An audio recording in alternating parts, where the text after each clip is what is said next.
With all our hearts, we pray and ask, God bless Anambra. God. We're here with a sitting administrator. Haven't seen it all from the first tenure of Governor Willie Obiano's administration, from SAIGR and now Commissioner.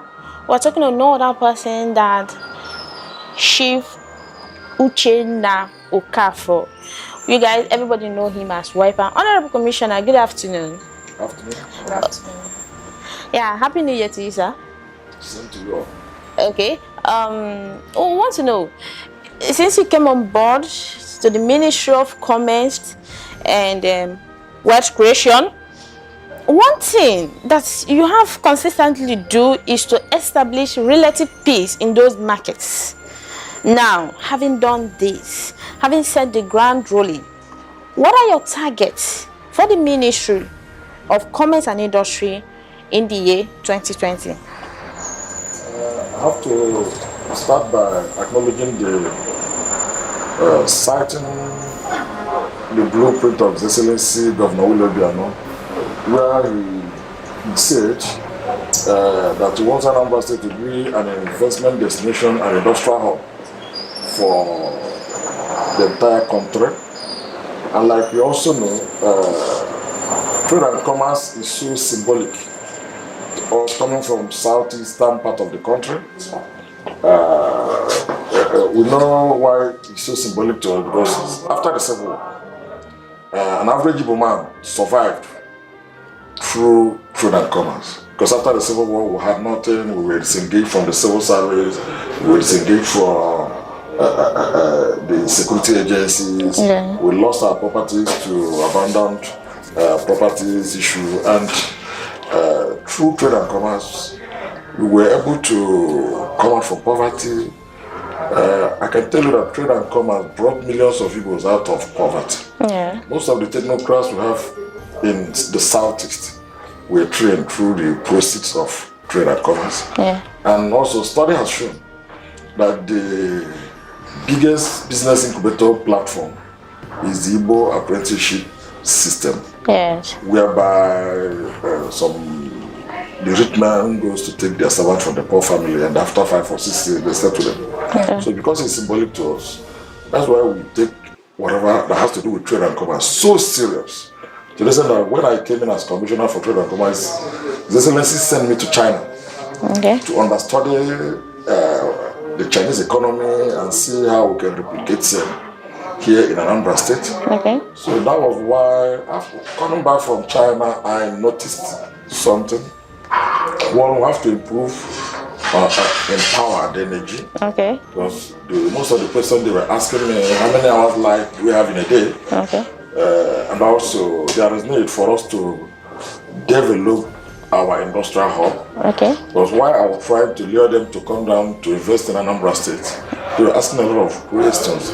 They want an ready-made cluster whereby they can easily bring in their equipment and start production. They don't want to deal with the locals. Okay. They want the government to handle all those issues. Yeah. Why they will just know if they're going to be tenants anyway, they want to be tenants of government. Yes. Whereby there will be laid down rules and regulations or guidelines, okay, or tenancy agreement or memorandum of understanding through which they will rely on and do their business. Okay.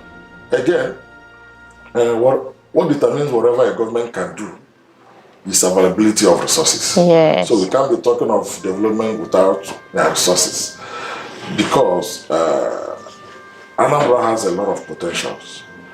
We have the biggest market in West Africa, yes, in Anambra market, and because of the natural potential we have in trade and commerce, we have many markets in Anambra State. Yes. In fact, an average Igbo man is a potential trader, no matter who is.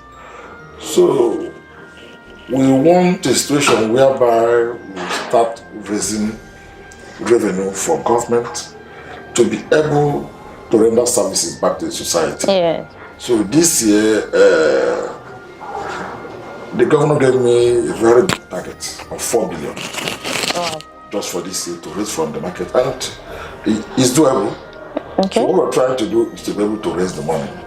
And the money will go back To the system. to the system. One, there are markets that we need to do their, for example, Mbuka, Ogosi is a major market that we need to do their routes. Okay. And all of that market, and we need to provide some basic amenities in the markets, like toilets and other things that will make life easy and better for our people. We simply want to make the society better Okay. for our people. So this year we want to go about the revenue drive, providing infrastructures in the market, and the area of empowerment. Okay. Like we started this year by trying to relocate traders into their permanent sites. Site, yes, we saw that. You know that will help also to organize the society. Okay. Because a civilized society is only the society that has respect for rule of law. Yes. That's simply civilization. Respect for rule of law. Okay. So, but by doing that, if we're able to relocate them to the permanent sites, one, the roads will be free, it will equally be accident free, the last fire outbreak won't happen again. Okay. And also, when you put them in an organized environment, it will be easier for you now to ensure their security, provide them with basic amenities, see that people don't defecate on the road. Okay. We have a confined area whereby you can go and do whatever is right. So our intention is to make the society better, explore the opportunities and potentials we have in trade and commerce as Igbo people, and also see how we can empower our youths. Okay. Because we recognize the fact that through market, a lot of people were engaged either through self-sufficiency, because everybody wouldn't wait for government. Government, yes. Those people that earn their living from those markets, that is another part of employment. So in any way, government can support their businesses.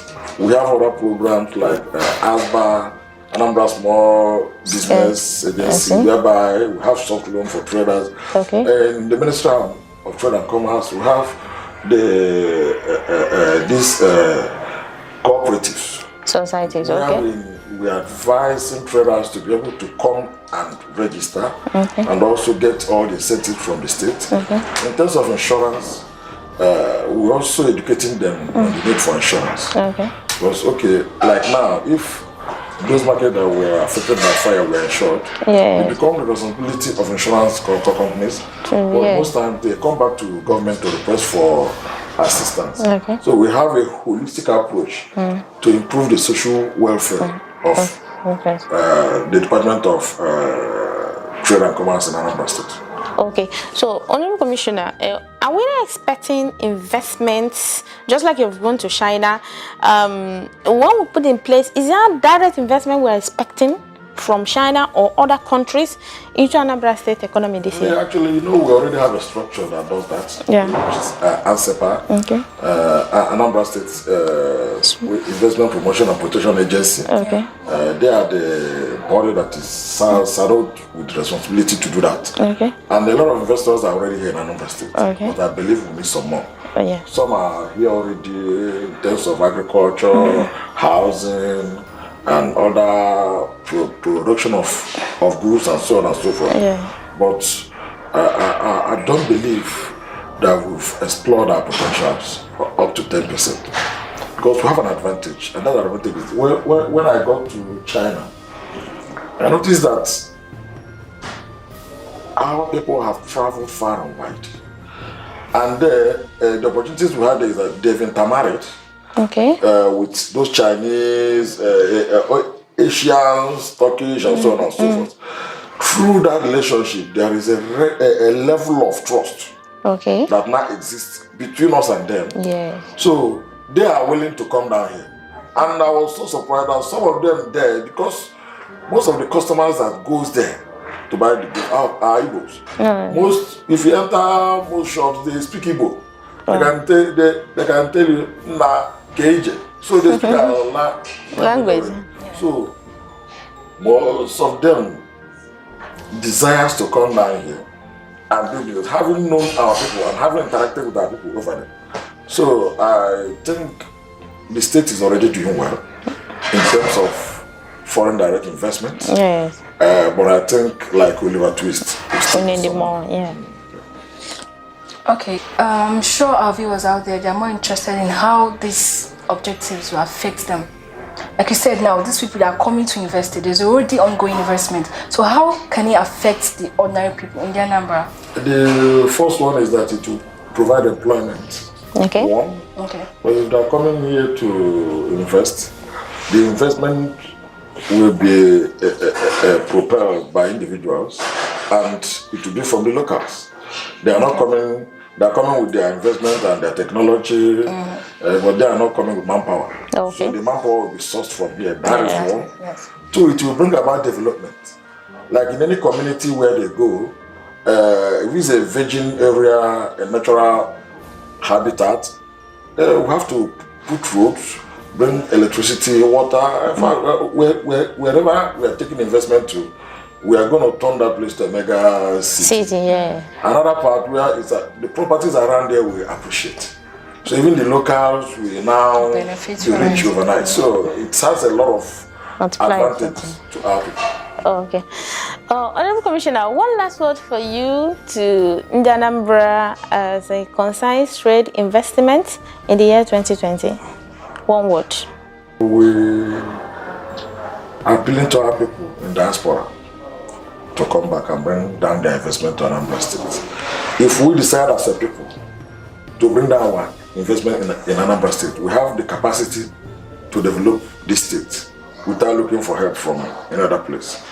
Anambrarians, they decide to come down here because most of our rich men, they only come down to Anambra with long queues of convoy without them deciding to invest in Anambra State. If most of Anambrarians that have factories and companies outside Anambra State could decide at least to have a branch Okay. here in Anambra, Yes.